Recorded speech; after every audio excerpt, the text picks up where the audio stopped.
Jadi Nabi itu dibawa rutenya melewati kubur Nabi Musa alaihissalam. Maka kata para ulama, kubur Nabi Musa itu antara Makkah dengan Palestina. Ini bukan saya ngarang-ngarang nih, tak percaya cari hadisnya. Saya anti saya kalau ngarang-ngarang tuh. Pasti ada rujukannya. Nabi melewati situ. Nabi lihat Nabi Musa itu sholat di kuburnya. Karena memang para nabi itu di dalam hadis dikatakan, hadis ini sahih, yang mensahihkan bukan kita saja, Al-Albani rahimahullah pun mensahihkan.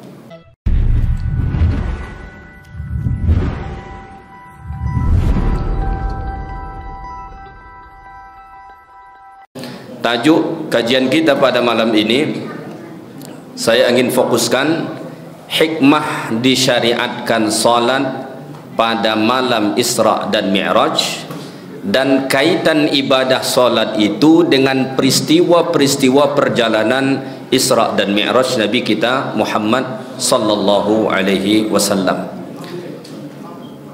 Pertama, hikmah disyariatkan Allah Ta'ala salat pada malam Isra dan Mi'raj. Innal ibadatal wahidah allati furidat fis sama'i sabi'ah duna wasitatin bainallahi wa nabiyhi Muhammad sallallahu alaihi wasallam as-salah. Satu-satunya ibadah yang diwajibkan Allah Ta'ala di langit yang ketujuh, langsung antara Allah dengan Nabi Muhammad sallallahu alaihi wasallam, duna wasitah, tanpa ada perantara, karena biasanya melalui perantaraan malaikat Jibril alaihi salam. Satu-satunya itu adalah salat. Ketika Allah perintahkan puasa, Allah turunkan ayatnya. Ketika Allah Ta'ala perintahkan zakat, Allah turunkan ayatnya. Ketika Allah perintahkan haji, Allah turunkan ayatnya. Satu-satunya perintah Allah Ta'ala yang langsung Allah sampaikan kepada Nabi sallallahu alaihi wasallam tanpa perantaraan malaikat Jibril adalah salat. Kenapa? Kenapa harus seperti itu? Apakah kemudian Allah tidak sanggup menurunkan ayat perintah salat sebagaimana Allah Ta'ala menurunkan ayat perintah puasa, zakat, haji dan lain sebagainya? Jawabannya tentu sanggup. Lalu kenapa harus di sana diperintahkan Allah Ta'ala? Maka hikmahnya pertama, libayani ahammiyatiha. Allah ingin menunjukkan betapa pentingnya salat itu. Allah perintahkan di atas sana kepada Nabi sallallahu alaihi wasallam bukan karena Allah tidak bisa menurunkan ayat memerintahkan salat sebagaimana ayat puasa, ayat zakat, ayat haji dan ayat-ayat perintah yang lainnya, tapi Allah pilih di sana karena Allah ingin menunjukkan betapa pentingnya ibadah salat itu. Yang kedua, wa fadliha, Allah ingin menunjukkan keutamaan, kelebihan ibadah salat itu ketimbang ibadah-ibadah yang lainnya. Maka ibadah itu ada tingkat-tingkatannya. Sebagaimana keburukan ada tingkat-tingkatannya, kebaikan juga ada tingkatannya. Maka dosa, dalam bab dosa misalnya ada dosa kecil, ada dosa besar. Dalam ibadah juga begitu. Dalam amal kebaikan ada ibadah yang utama, ada ibadah yang lebih utama. Maka dari seluruh ibadah yang disyariatkan Allah Ta'ala, yang paling utama adalah salat. Ini hikmah kenapa Allah Ta'ala mensyariatkan salat pada malam Isra dan Mi'raj di atas langit sana antara Allah Ta'ala dengan Rasulullah sallallahu alaihi wasallam secara langsung tanpa ada perantara. Baik, kita lanjutkan. Hubung kait peristiwa Isra Mi'raj Nabi sallallahu alaihi wasallam dengan salat. Tadi hikmah Allah syariatkan salat pada malam Isra Mi'raj. Sekarang apa hubung kait peristiwa-peristiwa yang dilalui Nabi saat Isra Mi'raj itu dengan salat? Jadi ketika kita menganalisa, ternyata setiap peristiwa yang dihadapi oleh Nabi dalam perjalanan Isra Mi'raj itu ada hubungannya dengan salat. Maka nanti puncaknya itu adalah salat. Ada hubungannya. Pertama, perjalanan Isra Mi'raj Nabi sallallahu alaihi wasallam itu terjadi setelah Nabi menghadapi ujian yang sangat berat. Peristiwa Isra Mi'raj ini kata para ulama terjadi pada tahun yang ke-10 terjadi pada tahun yang ke-10 dari kenabian Nabi Muhammad SAW. Nabi menjadi Rasul di Makkah 13 tahun. Ya, peristiwa Isra Mi'raj ini itu terjadi pada tahun yang ke-10. Lebih kurang 2 tahun lebih sedikit Nabi Isra Mi'raj. Pada tahun-tahun itu Nabi sedang menghadapi tantangan berada pada puncaknya.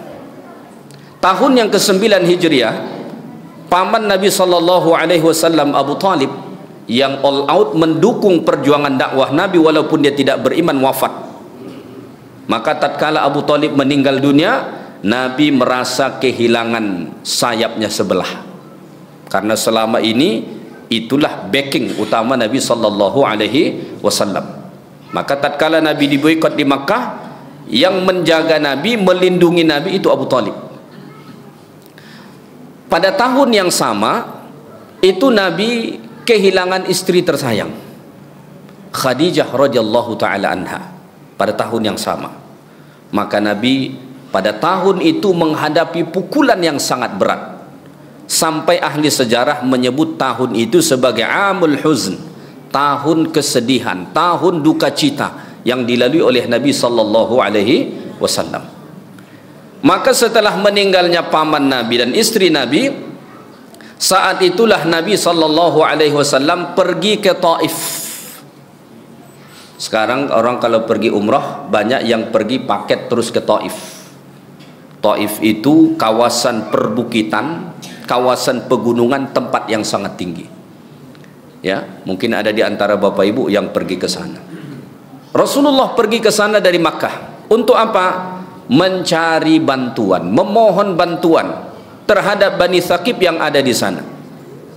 Ya, yang Nabi harapkan bantuan dari mereka, malah yang Nabi terima adalah caci makian, bahkan Nabi SAW disakiti. Maka kemudian Allah Isra Mi'rajkan Nabi SAW pada tahun itu atau setelah peristiwa tadi. Apa tujuannya? Allah ingin memberitahu atau Allah Ta'ala ingin menunjukkan kepada Nabi SAW anna salata sababun li izalatil humum wal gumum anil ibad, bahwa sesungguhnya salat itu adalah penghilang duka cita, kegundahan, kesedihan yang paling utama. Nabi saat itu sedang berada pada puncak kesedihan, kehilangan paman, kehilangan istri tersayang. Paman Nabi itu backup sosial Nabi. Maka dalam kehidupan sosial di Makkah, backup Nabi itu Nabi Muhammad. Sedangkan istri Nabi Khadijah itu backup materi.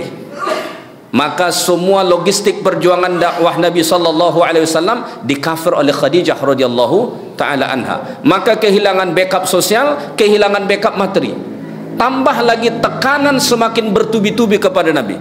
Andai kata kita di posisi Nabi SAW tu, tak sanggup kita. 3 orang saja memusuhi kita di komplek tu, stres kita kan. Ini satu negeri memusuhi, yang selama ini mendukung Nabi, melindungi Nabi, hilang. Maka kemudian Allah Isra Mi'rajkan Nabi SAW pada ketika itu, dan Allah syariatkan salat. Karena salat itu penghilang kesedihan, kegundahan yang paling utama. Maka Nabi sampai mengatakan dalam hadis, ju'ilatis salah qurratu aini. Salat itu dijadikan sebagai penenang hati bagi Nabi SAW. Maka tidak ada momentum terindah dalam hidup Nabi kecuali saat salat. Itulah kenapa Nabi bisa sholat itu sampai bengkak kakinya. Kenapa? Nabi sangat menikmati sholat itu. Beda dengan sebahagian kita. Kita sholat sih sholat, tapi hati imam ni kok panjang betul baca ayatnya. Ya, hatinya dalam sholat itu pun ngoceh gitu, bergumam, imam ni kok lama betul bacaannya nih. Ya. Nabi SAW sampai bengkak kakinya dalam solat, kata Nabi SAW, kata Aisyah radhiyallahu taala anha. Kenapa? Karena solat itulah momen terindah dalam hidup Nabi. Kalau saya analogikan begini, ada orang hal yang paling nikmat dia rasa saat dia bermain bola. Ya, ini bagi pemain bola itu momen paling nikmat. Diajak temannya main futsal jam 10 malam pun pergi dia. Ya. Masalah enggak bagi dia sampai bengkak kaki dia? Enggak masalah. Kenapa? Karena dia sangat menikmati. Maka pengajaran bagi kita dari sini, tidak ada obat yang paling mujarab untuk menghilangkan segala kegundahan, kesedihan, dan berbagai macam perasaan yang ada di dalam jiwa kita selain dari salat. Maka saat masalah itu datang, saat musibah itu datang, saat ujian itu datang, saat kegundahan itu datang, tidak ada tempat mengadu yang paling indah selain kepada Allah Subhanahu wa taala. Percayalah, dengan kita salat, maka Allah akan hilangkan kegundahan dari hati kita sebagaimana yang berlaku kepada Nabi kita Muhammad sallallahu alaihi wasallam. Itu peristiwa pertama yang dikaitkan dengan salat. Peristiwa yang kedua disebut dalam hadis Nabi sallallahu alaihi wasallam tentang hadis Isra dan Mi'raj. Salah satu hadis yang paling panjang kalau Bapak Ibu baca itu hadis tentang Isra dan Mi'raj. Sangat panjang hadis itu, menceritakan awal sampai akhir.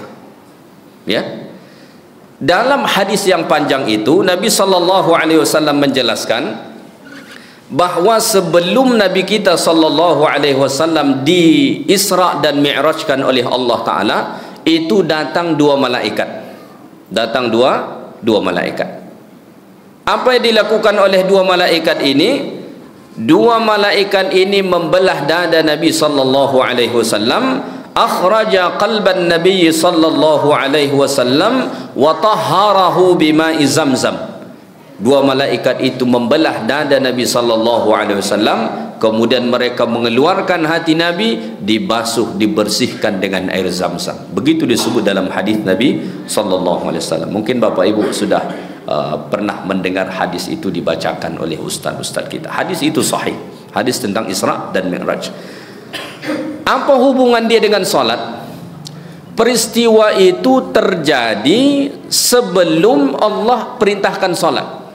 Karena salat itu diperintahkan tatkala Nabi Mi'raj, naik ke langit yang ketujuh. Peristiwa itu terjadi sebelum Nabi sallallahu alaihi wasallam Isra, sebelum Nabi SAW dinaikkan ke langit menerima perintah salat. Apa hubungan peristiwa itu dengan salat? Isyaratan, peristiwa itu memberi isyarat bahwa kita dianjurkan sebelum salat itu untuk berwudu. Ya. Ini memberi isyarat ila taharah allati ta'ummul batin wal zahir. Ini memberi isyarat bahwa betapa penting kita untuk membersihkan yang zahir dan yang batin. Maka dibersihkan dibersihkan dua malaikat tadi hati Nabi SAW sebelum menerima perintah salat. Maka kita sebelum salat pertama dianjurkan kita kemudian berwudu. Tidak harus dibelah dada, tapi dianjurkan berwudu. Maka Allah turunkan ayat dalam Al-Quran, idza qumtum ila salati faghsilu wujuhakum wa aydiyakum ila al-marafiq wamsahu bi ru'usikum wa arjulakum ila al-ka'bain. Diperintahkan kita untuk kemudian berwudu. Diawali dengan membasuh wajah, kemudian tangan kanan dan tangan kiri, wamsahu bi ru'usikum, kemudian mengusap kepala atau bagian rambut, kemudian wa arjulakum ila al-ka'bain, kemudian membasuh kedua kaki. Kenapa anggota ini saja yang diperintahkan untuk dibasuh? Wajah, kemudian tangan, ya, kemudian kepala, kemudian kaki. Kalau kita sederhanakan, leher ke atas, ya kan? Tangan, kaki. Kenapa anggota ini saja yang diperintahkan untuk dibasuh? Apa pengajaran dari situ? Karena pada bagian-bagian anggota wudhu tadilah yang paling banyak kita melakukan dosa. Ya, paling banyak kita buat dosa itu leher ke atas. Leher ke atas ini di situ ada mulut, ada lisan. Salah satu sumber utama dosa kita lisan, tak dijaga. Ada mata. Salah satu sumber utama dosa kita juga dari mata. Ada telinga. Salah satu sumber dosa kita juga telinga. Ada kepala, di sini ada otak kita. Salah satu sumber dosa kita juga otak yang kotor. Ya. Kemudian tangan, ini menjadi juga sumber dosa kita yang sangat banyak dengan perbuatan kita. Kaki kita juga demikian. Maka diperintahkan Allah untuk dibasuh ini, dibersihkan ini, bukan semata-mata bertujuan membersihkan zahirnya, tapi juga bertujuan untuk membersihkan batinnya. Maka disebut di dalam hadis Nabi sallallahu alaihi wasallam bahwa saat kita berwudu, setiap kita membasuh anggota badan, anggota wudu kita tadi, maka gugurlah daripada situ dosa-dosa kita. Salat juga demikian. Salat juga bertujuan untuk membersihkan diri kita. Maka salah satu hikmah dari salat itu bertujuan untuk membersihkan diri kita. Maka dalam satu hadis Nabi membuat analogi. Kata Nabi sallallahu alaihi wasallam, apa pendapat kamu seandainya di depan rumah kamu ada satu sungai mengalir, kemudian kamu mandi di situ 5 kali sehari semalam? Kira-kira bersih atau tidak? Para sahabat menjawab, tentu bersih wahai Rasulullah. Maka kemudian Nabi sallallahu alaihi wasallam mengatakan, demikian jugalah dengan salat. Maka kita salat 5 kali sehari semalam itu seperti kita membasuh, membersihkan seluruh tubuh badan kita ini seperti mana kita mandi. Maka orang yang benar-benar salat dilaksanakan, wudunya benar, salatnya benar, insyaallah hatinya akan bersih. Ya, qad aflaha man zakkaha wa qad khaba man dassaha. Sungguh beruntunglah orang yang mensucikan hatinya. Wa qad khaba man dassaha, dan merugilah orang yang mengotorinya. Apa pembersih utama hati diri kita ini? Apa deterjen yang paling utama? Salat yang diawali dengan wudu. Makanya kalau ada orang sudah salat, hatinya kotor, busuk hatinya, itu dipertanyakan salatnya itu. Dipertanyakan salatnya itu. Ya. Karena mestinya tatkala kita wudu benar, salat benar, hatinya bersih. Dendamnya hilang. Sombongnya hilang. Ujubnya hilang. Riyaknya hilang. Itu bagi Nabi SAW. Maka Rasulullah SAW tidak menyimpan sifat dendam, tidak menyimpan sifat kesombongan, tidak menyimpan sifat ujub, tidak menyimpan sifat riak. Kenapa? Hatinya bersih. Hatinya bersih. Dan pembersih utama itu tadi adalah wudu, kemudian salat. Maka sebelum tadi Nabi menerima perintah salat itu dari Allah Ta'ala, Allah perintahkan dulu 2 malaikat untuk membersihkan hatinya. Baik, itu peristiwa yang kedua yang berkaitan langsung dengan salat. Yang ketiga, peristiwa Isra Mi'raj Nabi sallallahu alaihi wasallam itu bermula dari Makkah kemudian sampai ke Masjidil Aqsa.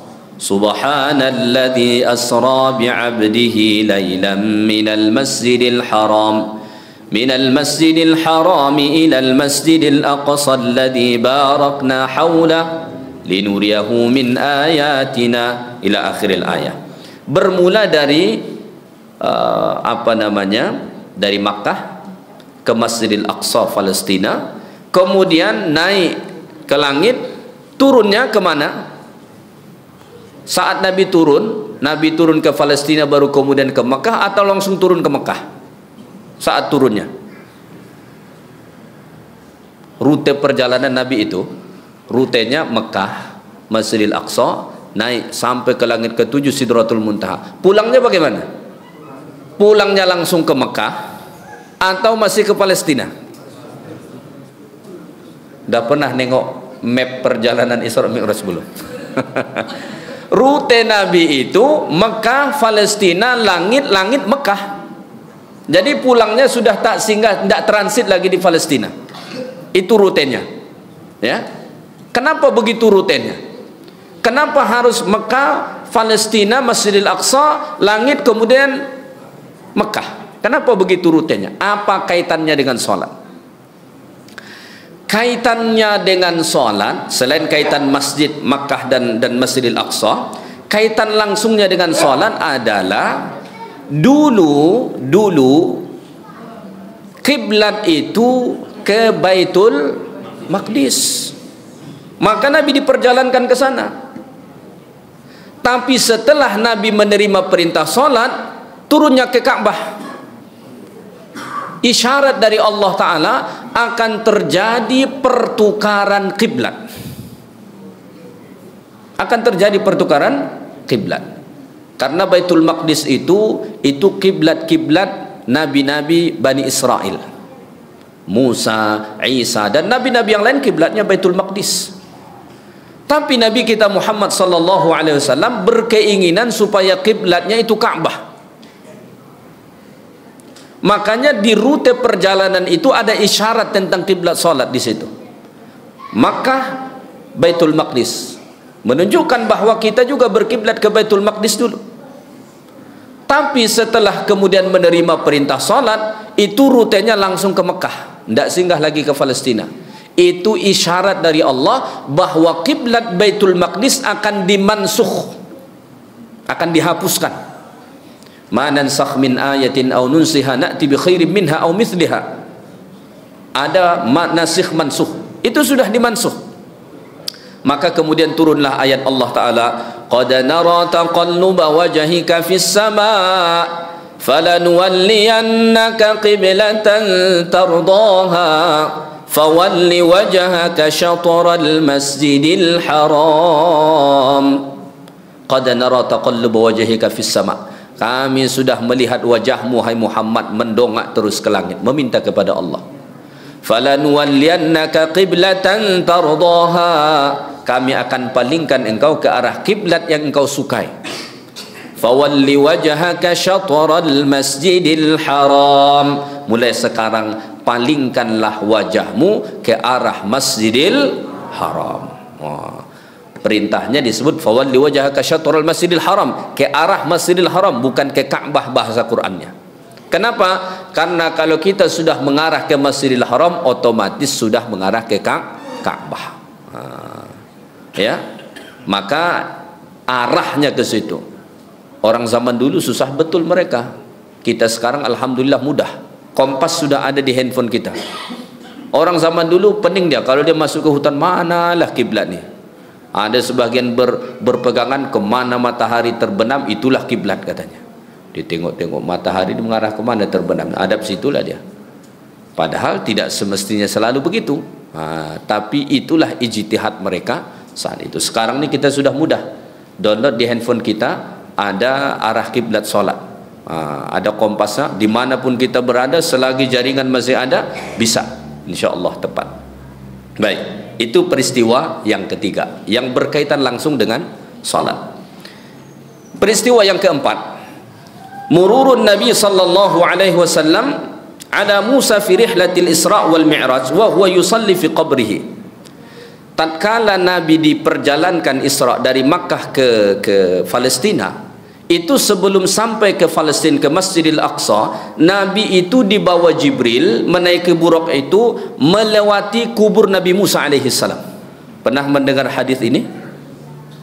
Saat mendengar ceramah Isra Mi'raj, pernah tak mendengar hadis ini? Tak pernah. Dah 60 tahun mendengar ceramah Isra Mi'raj, tak pernah mendengar kisah ini.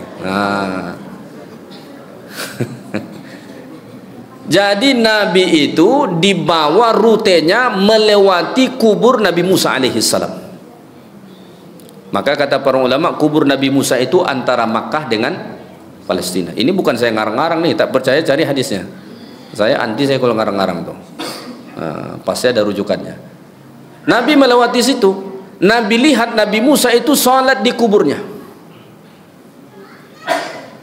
Karena memang para nabi itu di dalam hadis dikatakan, hadis ini sahih, yang mensahihkan bukan kita saja, Al-Albani rahimahullah pun mensahihkan. Al-Albani pun mensahihkan hadis itu. Kalau kata guru kami begini, dosen saya waktu S3 di Malaysia, kata beliau begini, dengan Al-Albani ini. Kalau disahihkan Albani, insya Allah pasti sahih. Tapi kalau dia dhaifkan, tunggu dulu. Begitu kaedahnya. Karena beliau termasuk kalangan yang mutasyaddid, agak keras dalam menilai hadis. Kalau beliau sahihkan, insya Allah sahih. Tapi kalau dia katakan dhaif, tunggu dulu. Makanya ada kitab di karang ulama, hadis-hadis yang sahih yang didhaifkan oleh Al-Albani. Jadi penyebutan yang betul pun Al-Albani, bukan Albani. Kita ni biasa kita sebut Albani, kita sebut Al-Albani, itu penyebutannya. Orang Albania asalnya. Ya, Albania itu Muslim di Eropa, orang Eropa itu, makanya pintar. Kerja dia menjaga perpustakaan, sambil menjaga perpustakaan dia baca semua kitab tuh. Mau kita setuju atau tidak setuju dengan beliau, tapi kontribusi dia luar biasa. Ya, baik. Jadi Nabi melihat Nabi Musa salat di kuburnya, maka disebut di dalam hadis, al-anbiya'u ahya'u fi kuburihim yusallun. Para nabi itu hidup di dalam kubur mereka dan mereka salat. Itu disebut dalam hadis Nabi SAW. Kenapa? Jangankan nabi, orang yang mati syahid saja, yang levelnya tidak level nabi, apa kata Allah dalam Quran? وَلَا تَقُولُوا لِمَنْ يُقْتَلُ فِي سَبِيلِ اللَّهِ أَمْوَاتٍ بَلْ أَحْيَاءٌ. Jangan kau katakan orang yang mati syahid di jalan Allah itu mati, tapi mereka hidup. Orang yang mati syahid saja yang levelnya di bawah Nabi, itu kata Allah ahya, hidup. Apalagi level Nabi. Minan nabiyyin was-siddiqin wasyuhada was-salihin. Di sini syuhada, di sini nabi. Maqamnya itu minan nabiyyin, ini maqam tertinggi. Baru maqam siddiqin, baru di bawahnya maqam syuhada. Kalau syuhada saja kata Allah ahya, hidup, apalagi nabi. Tapi apakah hidupnya macam hidup kita sekarang? Tidak. Hidupnya di alam yang berbeda, alam barzah. Analogi sederhananya begini, saya pernah sampaikan di kajian ar-ruh kita. Saat kita di alam rahim, hidup atau tidak? Menyatu tidak ruh dengan jasad? Menyatu. Tapi sama tidak dengan hidup kita sekarang? Tak sama. Hidup kita sekarang kita bisa jalan-jalan, bisa kita makan minum dan lain sebagainya. Tapi hidup kita di alam rahim sekarang pun kita tak tahu macam mana. Tapi hidup. Di alam barzah ada orang yang dihidupkan Allah, termasuk para nabi. Maka para nabi itu salat. Ketika para ulama mensyarahkan hadis itu, apakah salat yang mereka laksanakan itu sebagai kewajiban? Tidak, karena setelah meninggal tak ada kewajiban lagi. Tapi mereka dibuat Allah Ta'ala salat, pertama menunjukkan bahwa ibadah salat itu ibadah yang sangat tinggi. Itu pertama. Yang kedua, bagi mereka saat itu melaksanakan solat itu merupakan kenikmatan. Karena saat mereka hidup, solat menjadi ibadah yang paling tinggi yang mereka lakukan. Ini sama seperti Quran. Kata Nabi SAW dalam hadis, ya, tatkala nanti ahli Quran masuk ke dalam syurga, apa kata Allah kepada mereka? Iqra warattil kama turattal fid dunya. Baca kembali Quran, tartilkan kembali. Itu Allah perintahkan di dalam syurga. Apakah kemudian bacaan ahli Quran di akhirat akan Quran itu sebagai ibadah? Tidak. Tapi sudah menjadi kenikmatan bagi mereka. Begitu dengan para nabi itu. Mereka kata Nabi hidup di dalam kubur dan mereka sholat, itu bukan karena kewajiban sholat bagi mereka sebagaimana sholat kita sekarang, tapi sholat di situ bagian dari kenikmatan bagi mereka. Bagi kita beban, bagi mereka kenikmatan. Lalu apa kaitannya dengan perintah solat itu? Sengaja Allah perlihatkan saat itu Nabi dengan melihat Nabi Musa di kuburnya solat sebagai isyarat dari Allah. Nanti wahai Muhammad, setelah engkau mendapat perintah solat, konsultasinya dengan Musa alaihissalam. Maka dalam hadis Isra Mi'raj itu, Nabi konsultasi setelah mendapat perintah solat itu dengan siapa? Dengan Musa. Musa itu di langit keberapa? Langit ke-6. Langit ke-7 itu Ibrahim. Logika kita ini, mestinya Nabi Muhammad itu konsulnya sama Ibrahim. Kenapa? Paling dekat di langit yang ke-7. Iya kan? Kemudian Ibrahim ini punya silsilah langsung dengan Nabi Muhammad melalui jalur Ismail. Tapi konsulnya kenapa kepada Musa? Karena Nabi Musa telah diperlihatkan Allah Ta'ala salat sebelum Nabi menerima perintah salat tersebut. Makanya pertanyaan Musa langsung tentang apa yang difardukan Allah kepadamu. Maka kalau kita baca hadis Isra Mi'raj itu, ketika Nabi Muhammad hendak turun berjumpa balik dengan Nabi Musa di langit yang ke-6, Nabi Musa bertanya, apa yang kau terima dari Allah? Nabi menjawab, Allah fardukan solat 50 waktu sehari semalam. Kata Nabi Musa, fas'al rabbaka takhfif, minta keringanan kepada Tuhan. Tidak sanggup umatmu itu. Maka Nabi bolak-balik sampai Nabi kata sudah 5. Kata Nabi Musa, minta lagi keringanan. Kata Nabi sallallahu alaihi wasallam, saya sudah malu meminta keringanan itu. Kita juga harus begitu menawar. Kadang-kadang ni tak ada malu menawar. Berapa harga? 100, 50, okeylah 50. 30 lah kalau begitu. Tak ada malu. Ya. Maka akhirnya 5 waktu. Ya. Baik. Jadi itu kaitannya. Jadi kalau belum pernah mendengar hadis tentang Nabi melihat Nabi Musa salat di atas kuburnya, nanti setelah ini cari di Google, ketemu itu hadis insyaallah. Ya. Baik. Jadi kalau mendengar ceramah Isra Mi'raj selamanya apa ceritanya?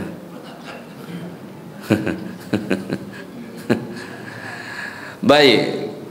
Kita lanjutkan peristiwa berikutnya.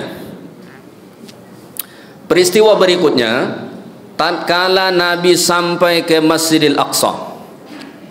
Tatkala Nabi SAW sampai ke sana, apa peristiwa yang terjadi di sana? Nabi memimpin salat di sana. Makmumnya siapa? Para nabi-nabi yang lain. Dan ini disebut dalam hadis Nabi SAW yang sahih. Saat itu Nabi SAW menjadi imam salat para nabi. Apa kemudian kaitannya dengan ibadah salat?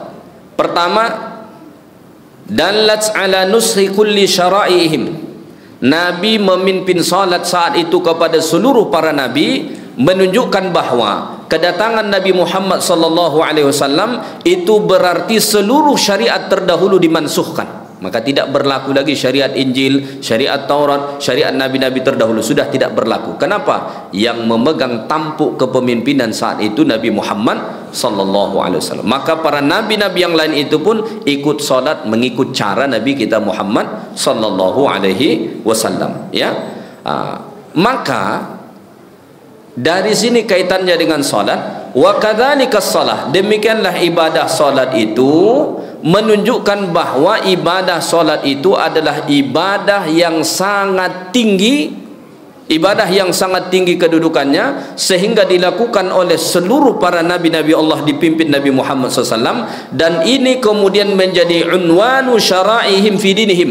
Ini menjadi ciri khas, simbol utama terhadap agama kita. Makanya kalau ada orang Islam tak solat, sudah hilang simbol utama Islam dari diri dia. Maka tak salah Nabi mengatakan, man tarakas salata muta'ammidan faqad kafara jiharan. Siapa yang meninggalkan salat dengan sengaja, maka dia sudah menjadi kafir yang nyata. Maka diperintahkan Allah Ta'ala atau Nabi memimpin salat saat itu kepada seluruh para nabi-nabi Allah Ta'ala yang ada di situ, menunjukkan bahawa salat merupakan syariat ciri khas umat Islam dan merupakan ibadah tertinggi, sehingga dilakukan para nabi secara bersama-sama dan dipimpin oleh Nabi sallallahu alaihi wasallam. Maka para nabi-nabi yang lain itu mengikuti tata cara salat Nabi. Oleh karena itu jugalah kita wajib mengikuti tata cara solat Nabi. Maka Nabi mengatakan, sallu kama ra'aitumuni usalli. Solatlah kamu sebagaimana kamu melihat aku solat. Maka tidak boleh kita rombak-rombak cara solat menurut kita. Maka dalam bab solat ini harus tauqifi. Tauqifi artinya menerima paket Ya, bagaimana paketnya sudah ditetapkan, itulah. Tidak bisa kita berinovasi soal salat. Makanya ada kaidah mengatakan al-aslu fil ibadah at-tawaqquf. Hukum asal pada ibadah itu tawakuf. Tawakuf ini bahasa sederhananya terima paket yang sudah ditetapkan Allah dan Rasul. Paketnya bagaimana, caranya bagaimana, ikutin itu. Makanya tidak bisa kita rombak-rombak. Misalnya dia mau membuat inovasi, mestinya zuhur itu dibuat 2 saja, subuh kita ber 4. Kenapa? Zuhur itu kan mau makan siang lagi, sibuk mau masuk kantor lagi, kita buat 2 saja, yang 2-nya pindah ke subuh. Tidak bisa. Ya. Atau misalnya ada orang udah dah siang kita sibuk, kita pindahkan aja semua solat itu ke malam. Tidak boleh. Kenapa? Sudah ada waktunya.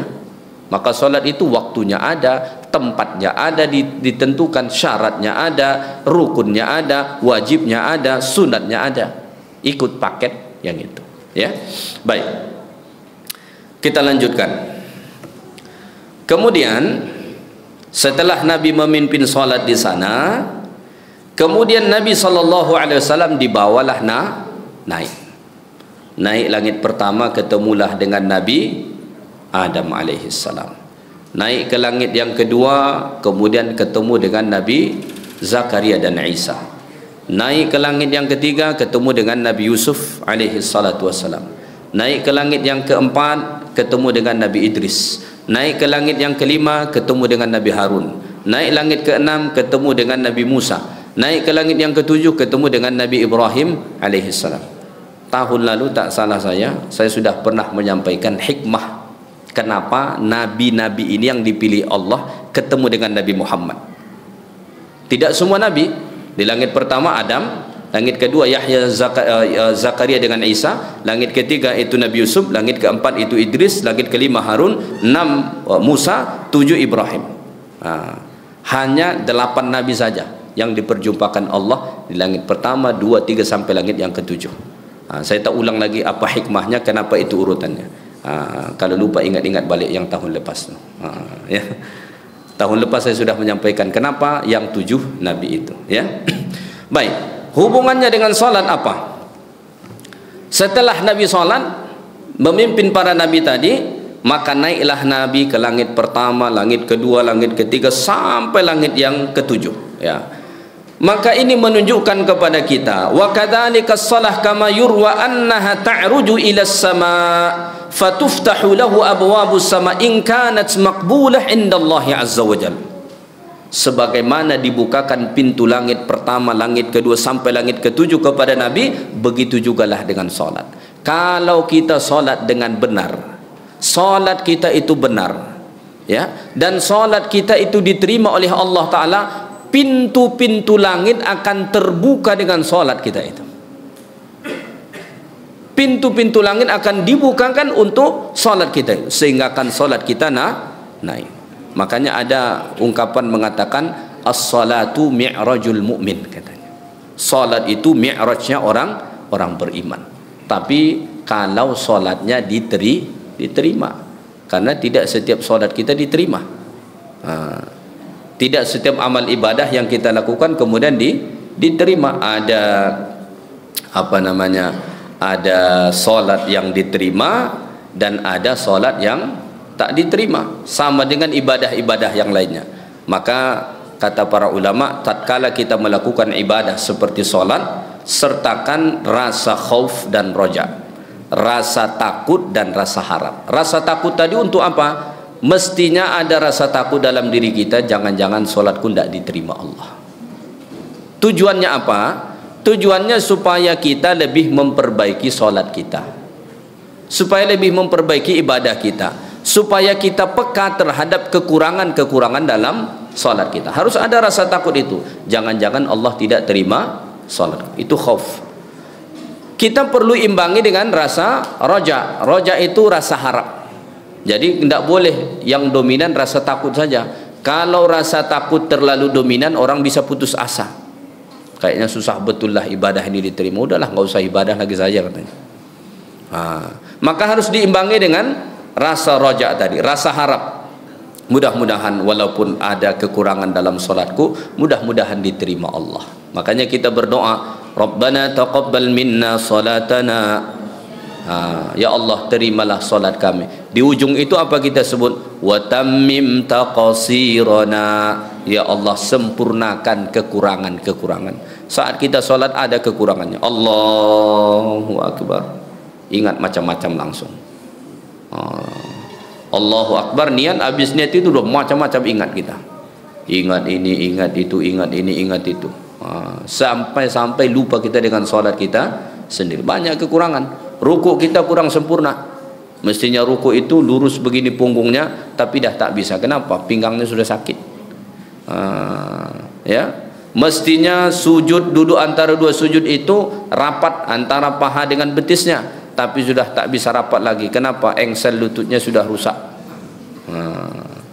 Macam menungging lagi dia duduk antara dua sujud begini. Kenapa? Dah rusak kakinya, tak bisa lagi. Dan itu dimaafkan, tak apa-apa. Jangan paksakan pula tuh. Ada orang tak sah solat kalau begitu. Kalau sudah begitu keadaannya sah saja. Yang tak sah tu dia sehat walafiat, dia buat begitu, baru. Tapi kalau keadaannya sudah begitu, urat-urat ini dah tegang semua, tak bisa dilipat lagi. Pada-padakan aja lah begitu.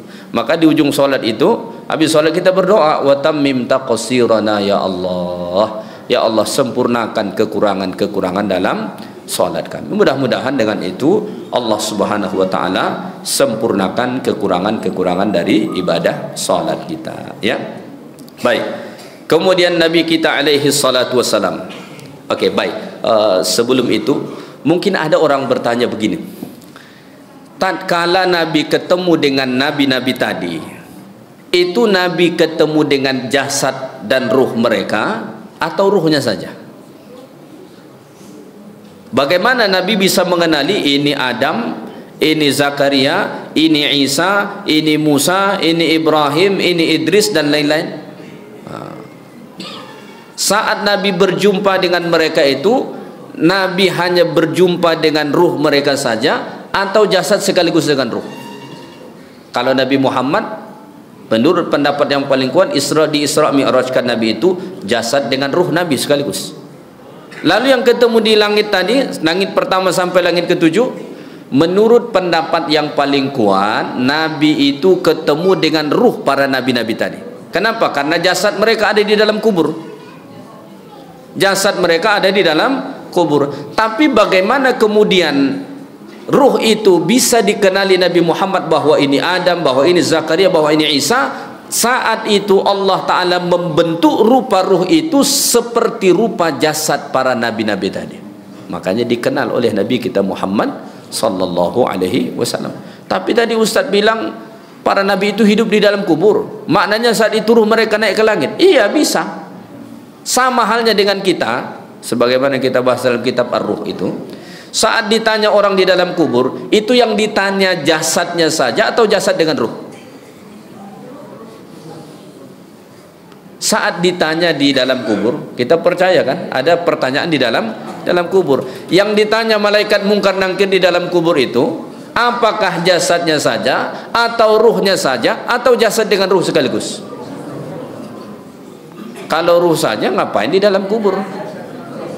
Ya kan, bisa di tempat lain kan? Malaikat juga ngapain dia susah-susah ke dalam kubur kan? Kalau cuma ruh saja bisa di tempat lain. Kalau jasad saja mungkin kita mikir bagaimana jasad yang tak ada ruh ditanya. Saat ditanya malaikat itu, ruh dengan jasad kita menyatu, hidup kembali saat itu. Tapi kembali seperti penjelasan tadi, hidupnya beda dengan hidup kita sekarang. Bandingan yang sangat jelas tadi, saat kita berada di rahim ibu kita, kita hidup. Tapi hidupnya tidak sama dengan hidup yang sekarang. Maka jangan sampai bayangkan, oh di dalam kubur ini hidup mereka ini macam kita hidup. Tidak begitu model hidupnya. Maka itu memberi pengajaran kepada kita, ada berbagai macam hidup itu. Maka ruh kita di alam ruh dulu sudah hidup. Di dalam rahim ibu kita hidup. Di atas dunia ini kita hidup. Di alam barzah ada juga kehidupan. Di alam akhirat juga ada kehidupan. Setiap alam ini berbeda model hidupnya. Setiap alam ini semua berbeda model hidup, tapi sama-sama ada hidupnya. Begitu. Sama-sama ada hidupnya. Cuma bentuknya berbeda-beda. Rasanya waktu kita sudah masuk waktu Isya. Jadi sebagai penutup dari ceramah Isra Mi'raj kita hari ini, tadi sudah dijelaskan hikmah disyariatkan, apa hikmah disyariatkan salat itu pada saat Isra dan Mi'raj, kemudian kaitan peristiwa-peristiwa Isra dan Mi'raj itu dengan salat. Maka pengajaran terpenting bagi kita adalah rayakanlah atau peringatilah Isra Mi'raj Nabi sallallahu alaihi wasallam ini dengan meningkatkan kualitas salat kita. Bukan cuma kualitas tapi juga kuantitas. Kualitasnya apa? Tingkatkan kualitas bacaannya, ya, upgrade bacaan Al-Fatihahnya, undang Ustadz tahsin balik. Ini bacaan waktu MDA sampai sekarang dah mau mati sama, tak ada beda. Mohon maaf nih, jangan tersinggung juga tak apa. Update, walaupun gigi dah lepas tak apa, usahakan insya-Allah, dengan sebab itu Allah maafkan kita. Update kembali kualitasnya supaya solat kita semakin berkualitas. Pelajari kembali bab solat itu. Mohon maaf saja nih Bapak Ibu sekalian, masih banyak dalam kalangan masyarakat Islam ini solat, dia tak tahu mana syarat, mana rukun, mana wajib, mana sunat, tak tahu dia. Padahal dalam solat itu ada syarat, ada rukun, ada wajib, ada yang sunat, bahkan ada yang makruh. Itu perlu untuk kemudian dipelajari. Kemudian apa lagi yang harus kita tingkatkan kualitasnya? Kekhusyuannya. Khusyuk itu kata para ulama itulah ruh solat. Maka solat yang tak ada ruhnya tak ada nilainya. Ruhnya itu ada pada khusyuk. Selain kita tingkatkan kualitasnya, tingkatkan kuantitasnya. Kalau selama ini yang wajib saja, sekarang tambah dengan yang sunat. Dulu sunatnya hanya rawatib saja, sekarang tambah dengan sunat-sunat yang lainnya. InsyaAllah dengan sebab itu kita selamat dunia dan akhirat. Yang baik dari Allah, yang kurang dari saya. Subhanakallahumma bihamdika asyhadu an la ilaha illa anta astaghfiruka wa atubu ilaik. Assalamualaikum warahmatullahi wabarakatuh.